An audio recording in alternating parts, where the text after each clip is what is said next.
Welcome to Life Talk with Mariette. I am Mariette. This show is about the life lessons that shape us, what I've learned, what I'm still learning, and how we grow through challenge, awareness, and purpose. I will share personal insights to motivate and inspire you, and sometimes invite guests who do the same. At its heart, Life Talk is about real stories, real growth, and meaningful connection. This is Life Talk with Mariette. Motivational, inspirational, full of heart.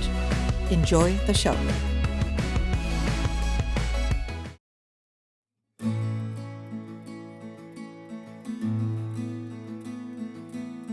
Life is a journey, and sometimes it feels just like this road we're on.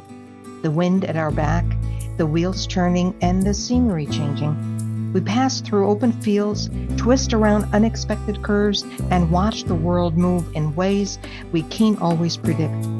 Like a train on a winding track, our path may not be straight, but every bend brings a new view. Our destination? It's more than a place. It's who we become along the way. Like and subscribe at Life Talk with Mariette. Hello and welcome to our show. I'm your host, Mariette Kammerer. Our topic today is what to look out for when volunteering. Most of us at some point look for a place where we can give a little of our time, share our energy, and feel part of something bigger than ourselves. Maybe it's helping at a soup kitchen, joining a church group, or volunteering for a local cause. But here's the truth. Not every door you walk through is open. Sometimes you're met with warmth and belonging. Other times you're met with coldness, suspicion, or hoops to jump through. So today we're going to talk about what to look out for when volunteering, the signs that a community is truly ready to welcome you, and the red flags that tell you to step away.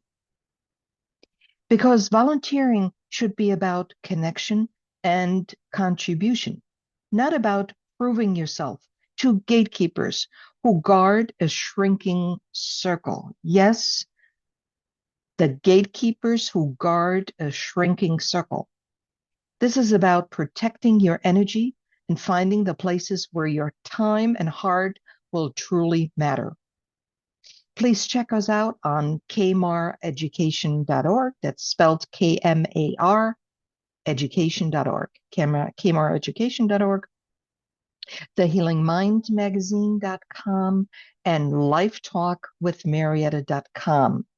Like and subscribe on YouTube at Life Talk with Mariette. So let's get started.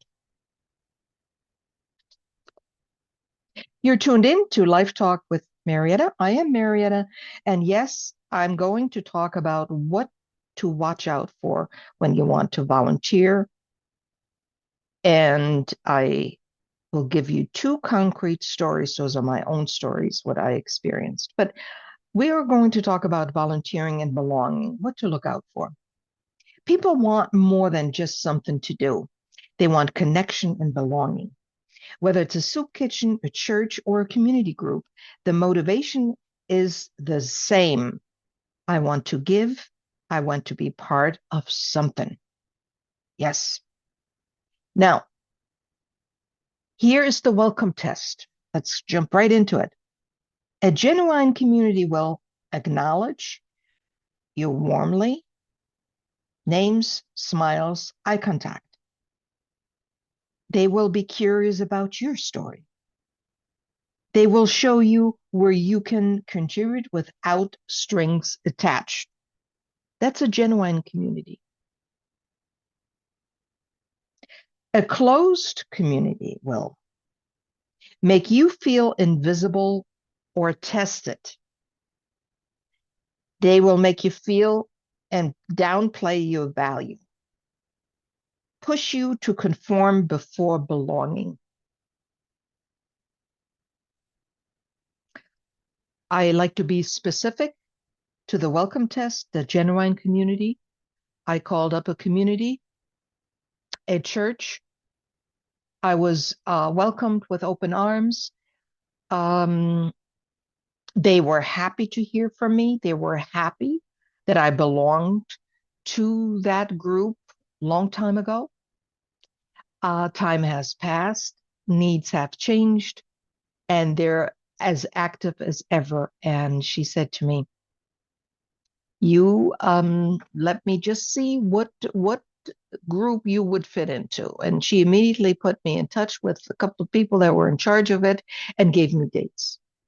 And she was happy to talk to me. That was her personality. She was excellent in communication and assessment and letting people in the door. I love her. The closed community was another organization.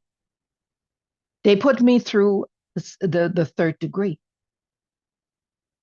And I stated right away on the phone what I don't want. I don't want to come into a community where there are gatekeepers and uh, people give each other a hard time and really don't make you feel welcome. I just said that to her. I talked to her on the phone. And that same day, I went to see her, and she's exactly that, what I don't want. Okay, I'll elaborate a little further on that. Let's start with the gatekeepers because every group has them, the ones who quietly control who's in and who's not. We all know that. Some gatekeepers are positive. They smooth the path for you, like that first organization I told you. She's absolutely wonderful. She's the perfect fit for that organization, a welcomer, and she makes you feel good. Others are negative. They guard the door to protect their own comfort zone. They've been there 30, 40 years. Can you imagine? That's exactly what happened in case number 2 with me. So right in the beginning, when I saw the person in the afternoon, I almost turned around and walked out into what she said. She said, "I'm confused. Why is it that you're here?" After I spent an hour with her on the phone in the morning, I almost turned around. I almost turned around, but I didn't. So now we're going into the red flags and what to look out for. Coldness at the first contact. If they don't welcome you right away, don't expect it to get better. Use your intuition, use your feelings. Your feelings are never wrong. When they're defensive or suspicious, what do you really want instead of "we're glad you're here"? Remember what I just said in my previous sentence? That's exactly what she said to me. "Well, I'm confused. What is it that you want?" she said in this arrogant tone. And I had to stay calm to answer. I said, "Well, I'm not confused." I said, "We spend an hour on the phone, but it gets better." So delays and tests. And then I get a text the next day um, if I should, if I want to be introduced to the priest. That was just a test because I read it immediately. I read right through the lines. If it had been a genuine concern, "Hey, would you like to join?" Um, she would have given me the number, and she never gave me the number. It's been a day already. So, what do these people think? We're stupid? I don't know what to think, and I really don't care. But I want you to be aware of all of these things because many times, many people think, "Oh, it must have been me," or "Why did they reject me?" or "Why were they not friendly to me?" We have to jump through a lot of hoops going into certain organizations. So, also no acknowledgement of our value. You're treated like a blank wall, and no matter what you bring. Now, get this. You have to run an organization. You have to worry about income because they're not funded by the state. So there has to be certain programs that bring money in, and they just don't have the people, the parishioners. And coming in from a business background and helping with all of that and reaching out further into the community, that's an asset. And getting things done, that's an asset. The gatekeeper doesn't look at it that way. So a healthy alternative is find groups where the welcome is real and the energy flows. It's not about being perfect. It's about being open. You will know the difference in the first 10 minutes. So here's what it is. If you want to give your time or find a place of belonging, pay attention to how you feel at the door. Do they open it wide or do they make you prove yourself before you step in? Don't waste your energy on locked doors. Go where the welcome is real. That's where belonging lives.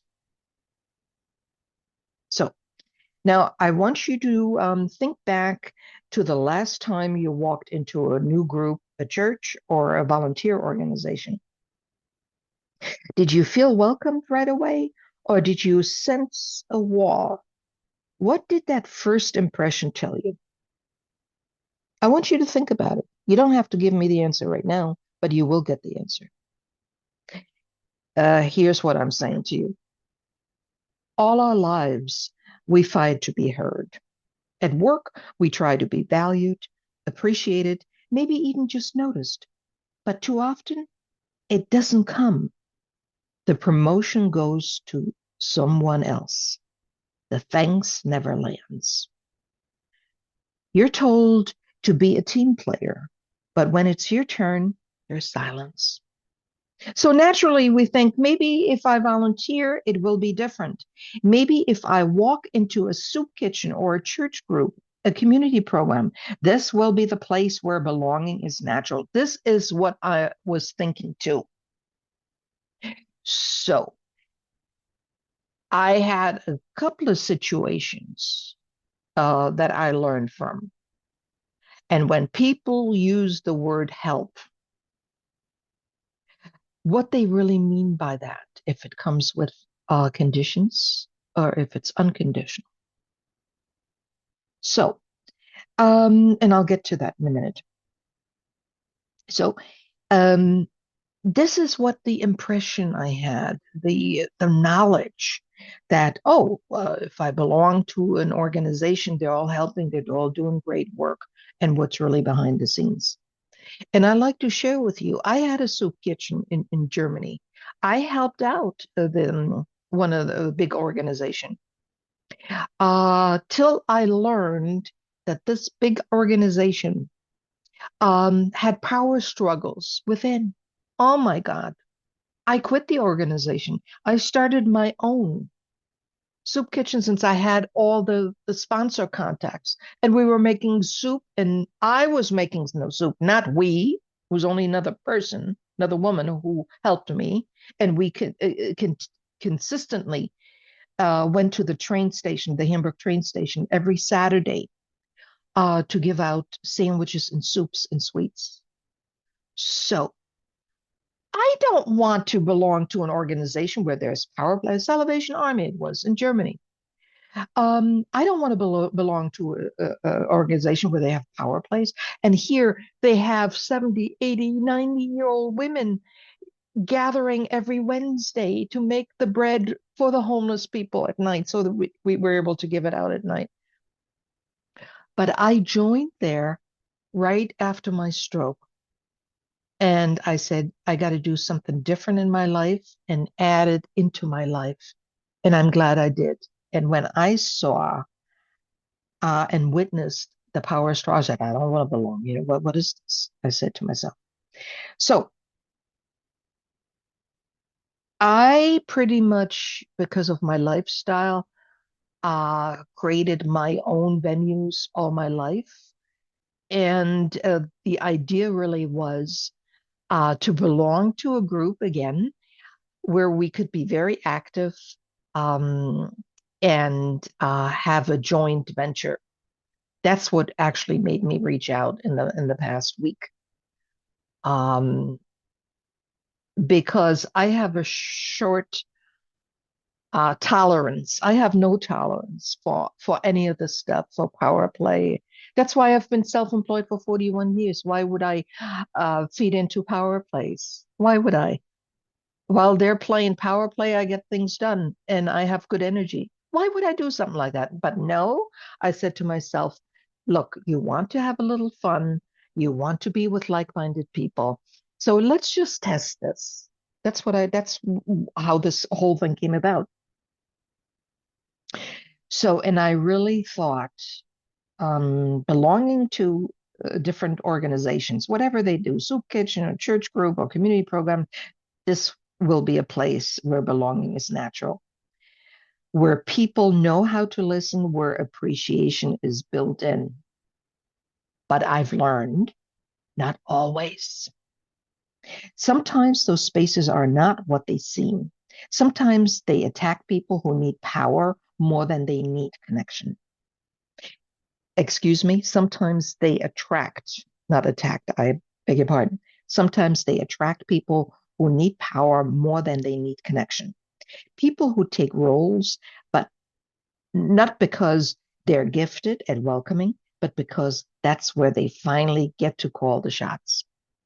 And I think we don't need to be a therapist. We all know the difference, and I'm making you aware of it.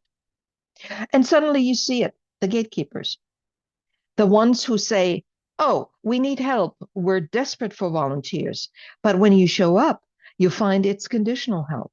Yes, you can help, but only if you do it their way, only if you fit their mold, only if you keep their comfort zone intact. And this is what I found at organization number 2. It was their comfort zone of 30, 40 years. And the person even mentioned that within the organization, the head person saying, well, certain ideas worked 30, 40 years ago, but they don't work anymore. So what does that mean? Even the head person goes through very hard times. I wouldn't want to work there, day in, day out with having a community like that, and where I know they're not, they won't change. Therefore, I won't get anything done here. you know Everything downscales, and before you know, you don't have anybody.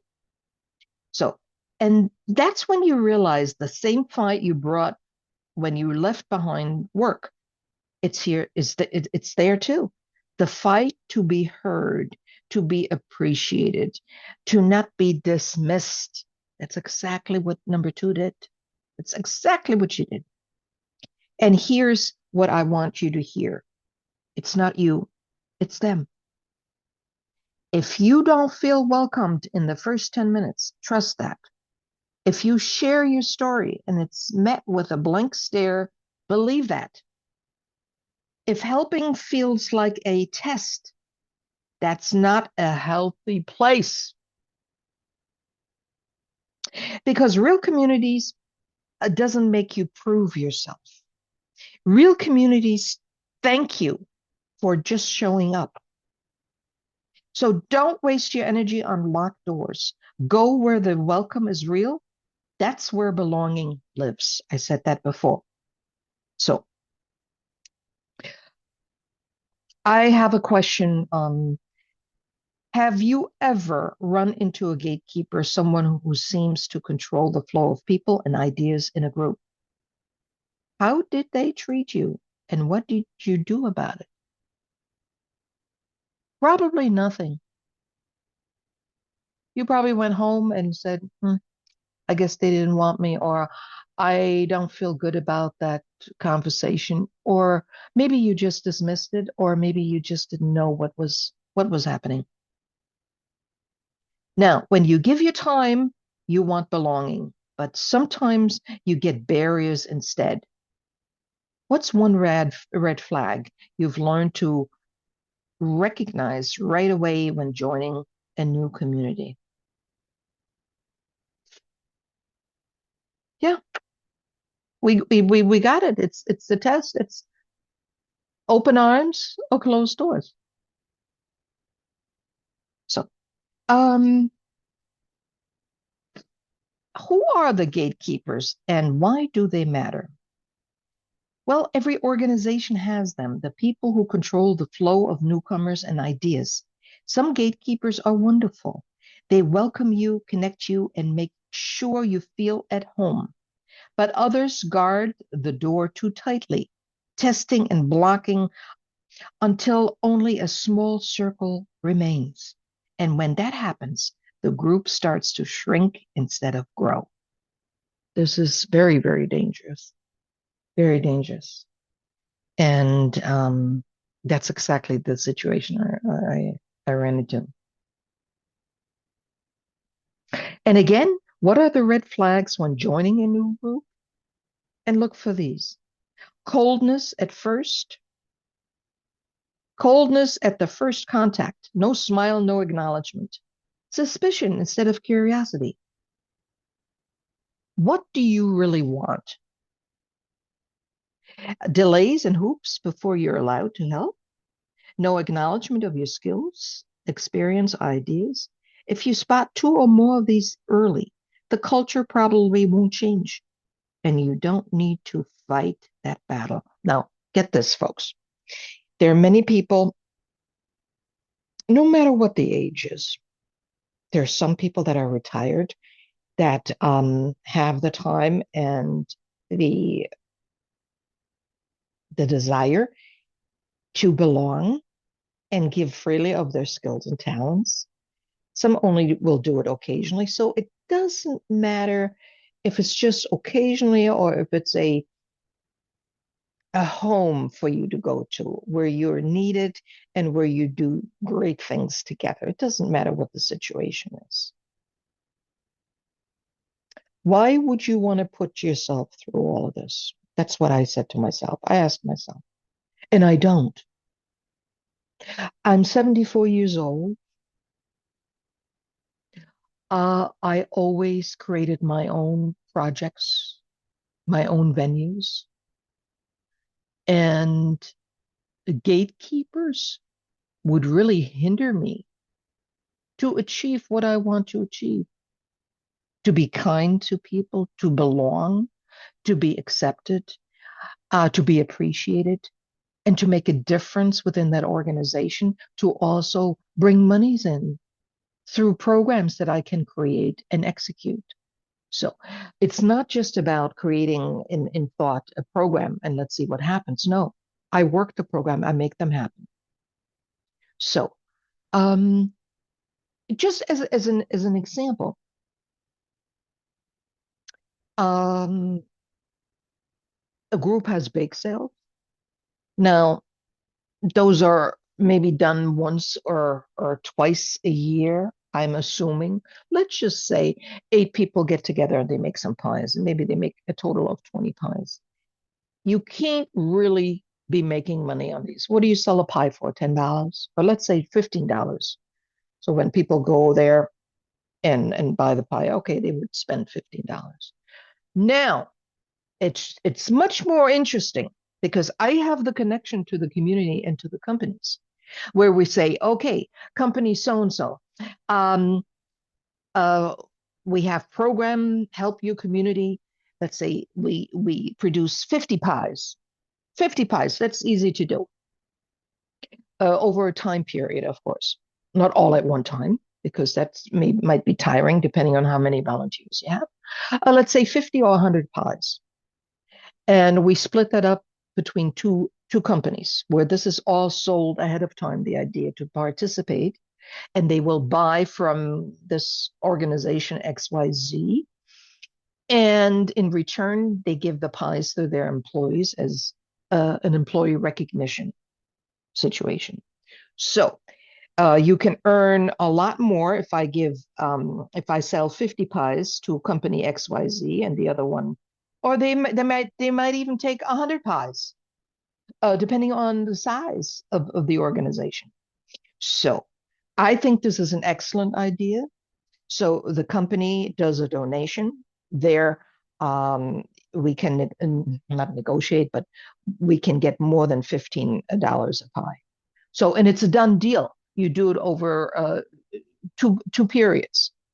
if you don't really have the people. Or we get a hold of a local bakery and let them help us as well, because they're used to making pies every day and have the ovens on and everything. So we got to get away from the selling 4 pies, 3 pies, and then we have to put out tables, and then we hope that the community will come. Forget all of that. It's all nice when you have nothing to do, but that really doesn't bring any money. So to have a person like myself who goes and sells every single day, I'm an asset to them. And when I meet closed doors and suspicion, forget about it. I'm I have to I value myself. So folks, that was just an example of the pies. There's so many other things, where they're in income streams. I create income streams because I have the knowledge and the experience of 41 years. Okay? So just wanted to tell you that without going into any details. So in closing, so here's the takeaway. Don't waste your energy on locked doors. Go where the welcome is real, because that's where belonging lives. Yes, you heard that before.